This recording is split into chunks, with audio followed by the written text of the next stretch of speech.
Although as Minister of National Defense, I had sighting reports of UFOs. I was too busy to be concerned about them at the time because I was trying to unify the Army, Navy, and Air Force into a single Canadian Defence Force. And that itself was a kind of battle to the finish. So this was not high on my agenda. But about 10 years ago, I started getting interested due to a young man from Ottawa sending me material on the subject. I told him I was too busy to read it, but he had confidence that someday I would. It took me a while to get around to reading it, but I took it for my summer reading in 2005 and was really impressed with what was contained in it. And what I thought to myself is there are huge issues here, huge issues. And the American people and the people of the world have a right to know what's going on because they're part of it. It's not just an isolated thing.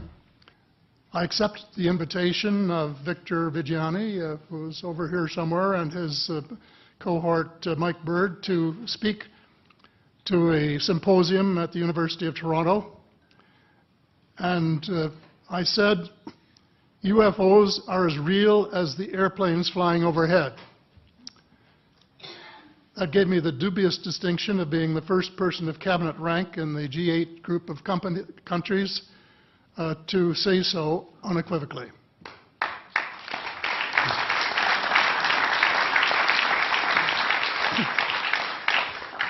In the 1960s sometime, it was a flotilla of UFOs headed south that crossed into NATO territory in Europe. And the Commander-in-Chief of the Supreme Allied Headquarters in Europe was naturally very shaken. Fortunately, or maybe divine providence, before the panic button was pushed, the flotilla turned around and headed back north. Obviously, they had thought maybe they were Russian and they were very concerned about it. Anyway, an investigation was launched into this whole subject, and a document was prepared which concluded that at least 4 species had been visiting Earth for thousands of years. And this is my own view at this stage as well. So, except for that, there are just a couple of things that we've talked about that I'd like to refer to. And one was that we were referring to them as they until this morning when Linda Moulton Howe, I think she was the first one, actually named 3 different species. I don't think we can any more refer to them as they because they're not an amorphous mass. They are different species and consequently may have different agendas. I don't think we can say that they all have the same agenda any more than we could say that the United States, China, and Russia had the same agenda. Our real interests may be very similar, but as of now, our perceived interests are still quite far apart. One more observation before I begin what I want to say, and that is that we spent quite a bit of time talking about the 66-year-old cadavers. And I was glad to have Linda this morning finally say that there are live ETs on Earth at this present time, and at least 2 of them probably working with the United States government. The other species that I learned about not too long ago was called the tall whites. And this is when Paula Harris broke the story just a few years ago.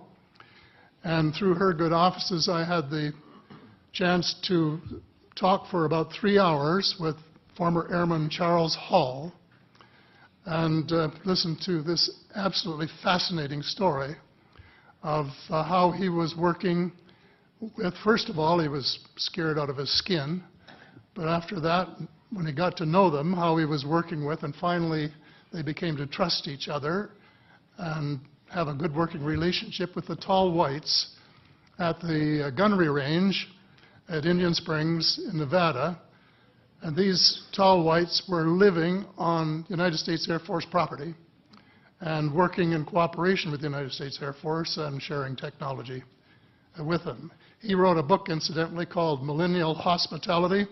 There are 4 different versions, but Paula says that Millennial Hospitality number 2 is the best. I think that's the one I read, and it's a very interesting read if you want to sort of get inside the problem of what it's like to bump into these people floating across the terrain in the desert. Well, enough on that for now. My interest is in full disclosure. And my only caveat is I think probably I would say 95 to 98% full disclosure. I know of 1 or 2 things that I'm not sure should be in the public domain, at least yet. They will be someday, I'm sure, but not maybe immediately.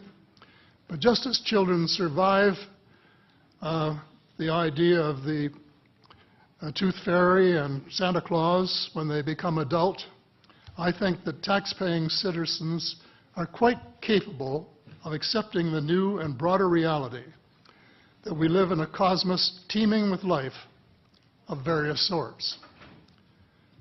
The fact that some other civilizations are more advanced than we are may be humbling. It exists, and it's being kept secret by the same vested interests who control our destiny. Who are these vested interests, and what are they up to? Well, Senator, you were talking about a military junta. In my opinion, that is true, but I have broadened and deepened the definition to cabal, and the cabal comprises members of the 3 sisters: the Council on Foreign Relations, the Bilderbergers, and the Trilateral Commission, the International Banking Cartel, the Oil Cartel, members of various intelligence organizations, and select members of the military junta, who together have become a shadow government of not only the United States, but of much of the Western world. The aim of the game is a world government comprising members of the cabal who are elected by no one and accountable to no one. And according to Mr. Rockefeller, the plan is well advanced.